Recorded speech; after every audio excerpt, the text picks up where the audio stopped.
Coast Studios in Oklahoma City. You're watching the Press Row. I'm Jenny Carlson here with Barry Trammell, and we're brought to you by Papa John's Pizza. Go online anytime and order your pizza at papajohns.com. Time for our 5 and 5. 5 topics, about a minute each for 5 minutes, and a little bell action.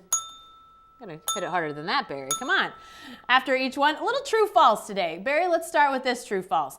Tyreek Hill would still be playing at Oklahoma State if the Ray Rice situation hadn't happened.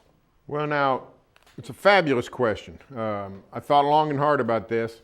Now, and you added a word on me from what you sent in. You said would still be playing at OSU. So I'm going to say no. I'm going to say he would be gone, but I'm not sure of it. Ray Rice has changed the world. The Ray Rice domestic abuse situation has changed everyone's outlook. Mike Gundy has an interesting track record. He's gone to the mat for a lot of players, but he's also had a quick trigger on a lot of guys. I think the details when they came out about Tyreek Hill, I think Tyreek Hill would have been ultimately be gone.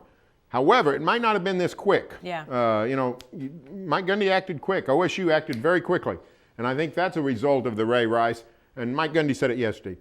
It was an easy decision. I mean, he knew what he had to do. He just, it's difficult to cut loose a player that you're close to. But I think he still would have done it, but maybe it would not have been as easy or as quick as what we've seen. Yeah, I think so. I think Tyreek Hill wouldn't be at OSU anymore, but I don't know. I think, and Mike Gundy even alluded to this after practice on Tuesday and saying that, there are certain things in society that society, takes a hard line stand on, and society takes a much harder line stand on domestic violence than ever before after seeing that elevator video. It changed everything. I mean, before that, you had the Greg Hardy situation, the Carolina Panthers defensive end who beat up his girlfriend. The details are horrific if you go look at them, but he played and nobody really said anything. And we didn't see it. When we saw it happening, when we saw Ray Rice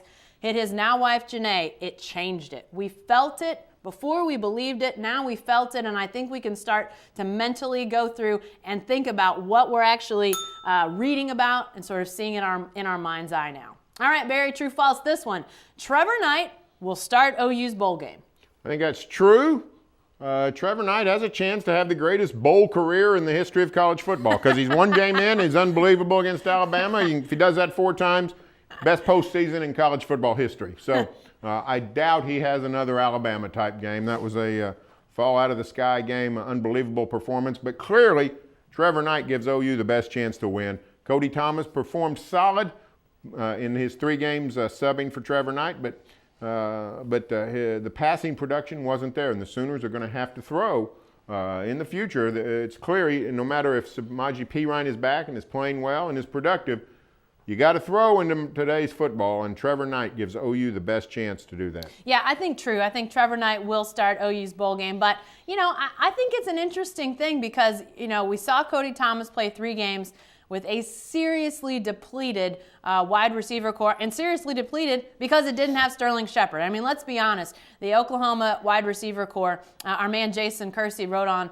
the OU blog not too long ago, statistically, the worst wide receiver group in the Big 12, and it's really hard to argue any different. They just haven't gotten much production out of guys that frankly have been fairly highly regarded when they came in and just have never developed. Sterling Shepard gets hurt, and frankly, things fall to pieces. So who knows? Maybe if Sterling gets healthy in the offseason, which we assume he will, you see Dorial Green-Beckham stick around. Maybe as that wide receiver group expands and gives a young quarterback like Cody Thomas or Baker Mayfield or whomever a chance to develop, maybe we see them, improve because frankly, I don't know who they were going to throw to, mostly tight ends and fullbacks, I think. But Trevor Knight has clearly dealt with that depleted core of wide receivers, and I think he will start now that his health is on the up and up. All right, Barry, another true-false. Russell Westbrook is a legitimate MVP candidate. I think that's true. Now, I think it's uphill on Russell because I think a couple of other candidates have emerged.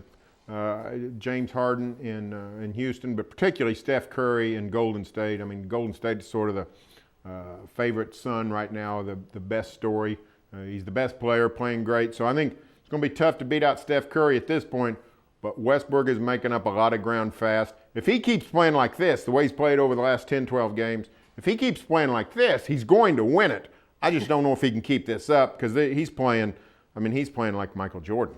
Yeah, I think he is a legit MVP candidate. I think that playing with Kevin Durant is going to be tough to win over some voters with that issue. I mean, it's not a bad issue. It's a great issue for Oklahoma City and for the Thunder to have both of those guys. But when you're talking about most valuable player and the impact that one player has, and voters are looking at, yes, Russell Westbrook statistically fantastic, clearly impacting games, probably will continue to impact games in a big way for the Thunder.